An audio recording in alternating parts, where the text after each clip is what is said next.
Hey guys, welcome to episode 60 of Knits and Stuff. My name is Alicia, and today we'll be talking about works in progress, pretty things, fangirling, and local delights. First, welcome to those of you that are new, and for those of you that are returning, thank you for coming back. If you haven't already, there's a group in Ravelry that you can join. It's called the Knits and Stuff podcast, and there'll be a link in the show notes, which are at knitsandstuff.wordpress.com. And actually, I did have a domain name called knitsandstuffpodcast.com, and that redirects to the WordPress site until I figure out how to migrate that over. But if you also go to knitsandstuffpodcast.com, that will bring you to the right place for show notes. So let's get started. Today's episode's probably gonna be a little short. I haven't really been doing too much knitting. I do still have some things to show. So I have one work in progress. That's how much little knitting I have. So I'm working on the Mentalot, which I actually have a printout of the pattern still. And it is the Mentalot. It's by Jocelyn Tunney, and I'm knitting it out of Malabrigos del Uruguay, not Malabrigo, Manos del Uruguay silk blend set, and I got it from Webs at Stitches West. So it came in a nice set of colors, which if you saw last episode 59, I showed it off. So that is what the finished object looks like. But I am knitting it out of slightly different colors. So far I'm on the second color block, and this is on US 5's 3.75 millimeters on my Knitter's Pride Carbons needles, which I also got at Webs at Stitches West. So and I don't think I moved my progress keeper when I was showing this last time, but that might be where I was at last time, and I've knit a few rows on it, not too much, but I'm still really excited for this. I should probably knit more while we still have some cold weather, which it's been relatively warm lately until like the past couple days. And now it's cold, which is why I'm all bundled up. And it's raining. And yeah, so that is my works in progress. Not much to show this time. I haven't really been spinning. But I've been keeping this project in my Needle Runs Through It box bag. And yeah, it's a large one because I know as I add more colors it's gonna grow. Oh, and I'm knitting the largest size of the pattern. So that is of this pattern, I'm knitting the largest size of it. So it's gonna be more like a wrap than like a scarf. But I'm excited because I like thicker scarves so I can bundle up in them. So hopefully that vibration is not getting picked up on the microphone. But that is my works in progress. And I have some pretty things. So even though I probably added more than enough pretty things to my stash the last time we spoke, I did sign up for 2 Madeline Tosh yarn clubs because I've never been part of a yarn club before, and I thought it might be fun to try out, especially with Mad Tosh, because I really like their yarn and their colors. And I also signed up before Stitches West, so I was not anticipating that much stash addition, but I ended up joining the yarn club, which I think is just sock yarn, but I'm looking at one of the other packages I got and it looks much thicker than sock yarn. Maybe it's like sport, I don't know, I'll have to look. look more into it. But if you, I guess most of these are pretty old. The first package I have is from February. Yeah. So it's 3 months of yarn, or 3 shipments of yarn for the yarn club or the sock yarn club. And then there's like an extra month for payment. They say it's a 4-month membership, but it's just 3 shipments of yarn. And so the first month I got this one. So this is some Euro sock, right? Yeah, in the colorway Tiptoe. So I'll take it out of the bag. Okay, so this is Tiptoe in the Euro sock base. It is this nice like gray, speckled gray, and yeah, they give you 2 skeins, which I don't know if I knew that when I signed up for it, or if it was just a surprise. So yeah, so I don't have to even make socks out of these, because I have enough to make like a shawl or whatever else I want to make with the sock yarn, or I can make socks on like coordinating accessories. So that is the first month of the sock club.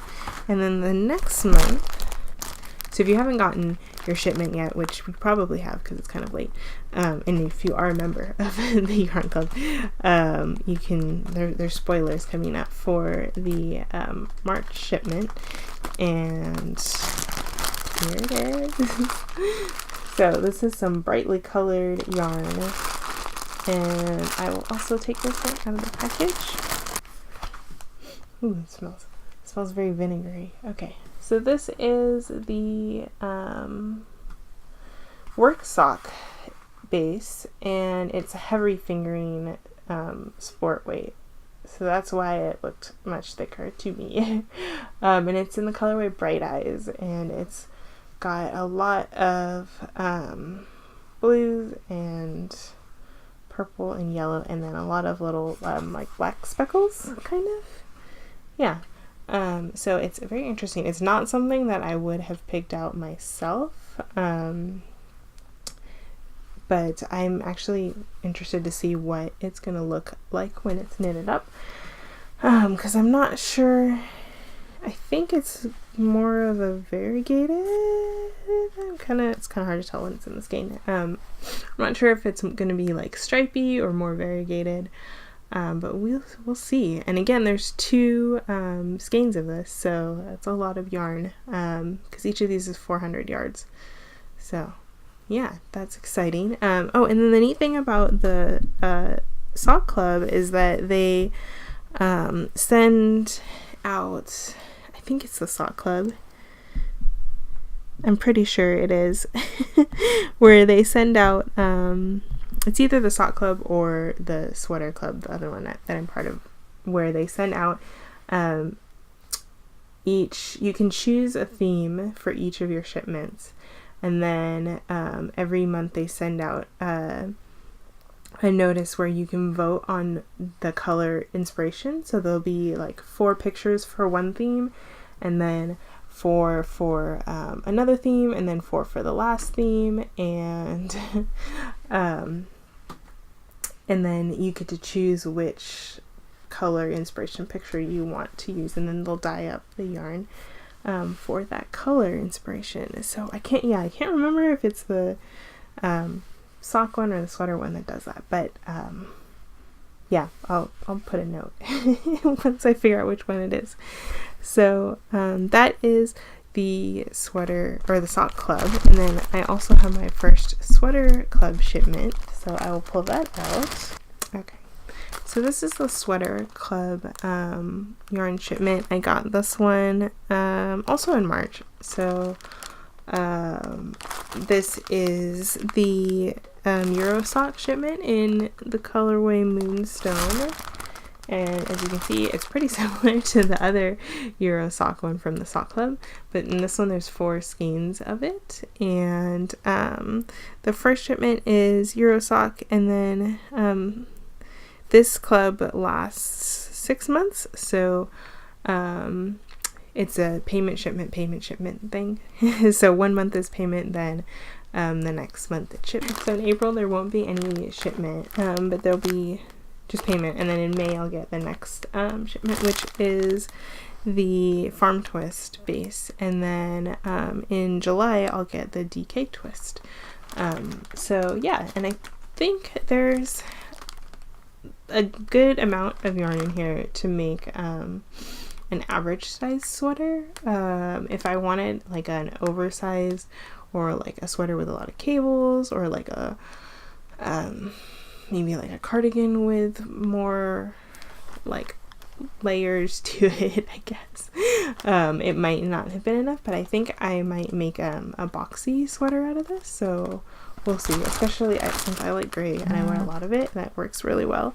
So yeah, that is all of the pretty things I have.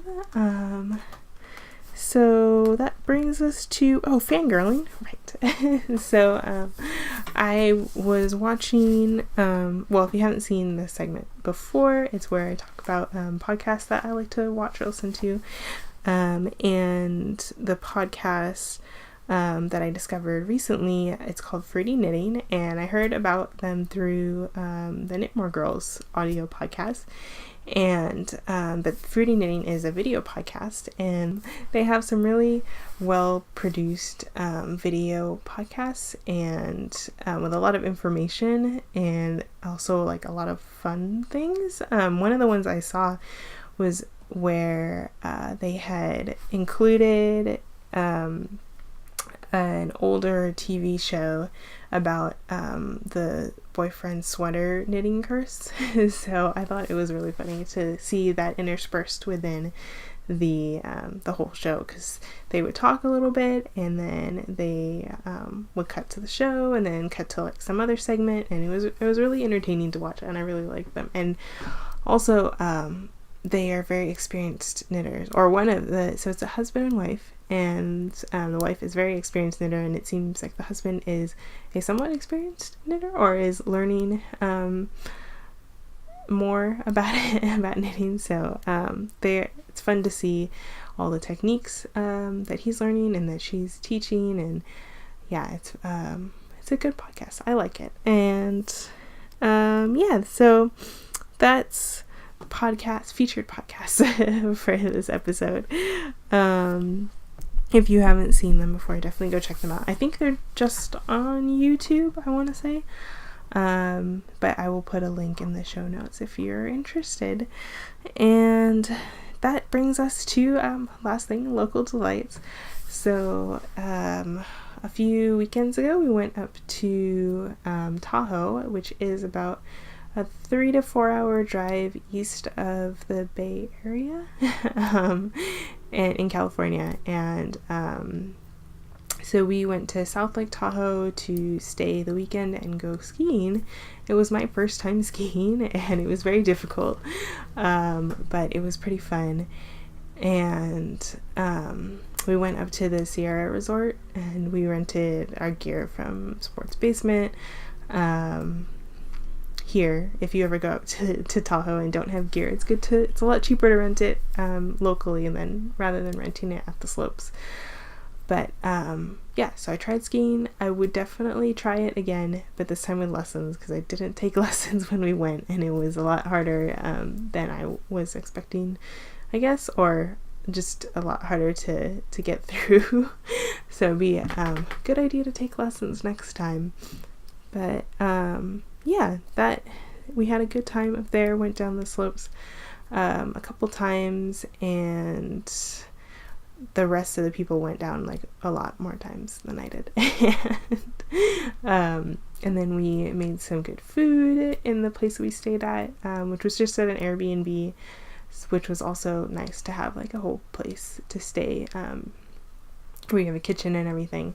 So yeah, if you've never been to Tahoe before, it's a nice place to go, I think, to go do snow related activities that's relatively close, because I know California doesn't get too cold. But if you go a little bit inland, there's some nice stuff. And I've never actually been to Tahoe. I don't think I've been to Tahoe during the summer, but it's also supposed to be really nice. There's a giant lake there. So yeah, that's what I have for local delights. Going up to Tahoe and doing snow sports, and we didn't get to build a snowman. I wish we had. I don't get to go up to the snow very often, so I think this is like my third or fourth time around snow. So next time I'll have to build a snowman. But I did get to wear some knitted things, and I got to do some knitting by the fireplace, and that was really nice. So I'll have to make a habit of going up maybe every year to do that and hang out with friends and try skiing one more time, and maybe snowboarding, which I've done before, but I'm not very good at it. So that is all I have for local delights. I don't have wibbly wobbly timey wimey, as you noticed, this week, but Doctor Who season 10 is starting in a week. Yeah, from now. Yes, the season premiere is on the 15th. So it is Peter Capaldi's last season, and we have the new companion whose name I do not remember. I think her name in the show is Bill. No, yeah, I think so. And yeah, it'll be interesting to see where this season goes. So yeah, maybe we'll have some wibbly wobbly timey wimey the next episode of the podcast, not of Doctor Who, but I guess also of Doctor Who. So that's all I have for you guys today. Social media stuff, I'm Eliana Knits on Ravelry, Unperfect529 on Twitter, Instagram, etc. I'm really trying to post to Instagram more, because I've been really slacking on it lately. So I'm trying to get like more of a schedule to do that. Yeah, and then hopefully I'll have some more time for knitting in the coming weeks. But yeah, thank you guys for watching, and I will see you guys in 4 weeks again. Bye.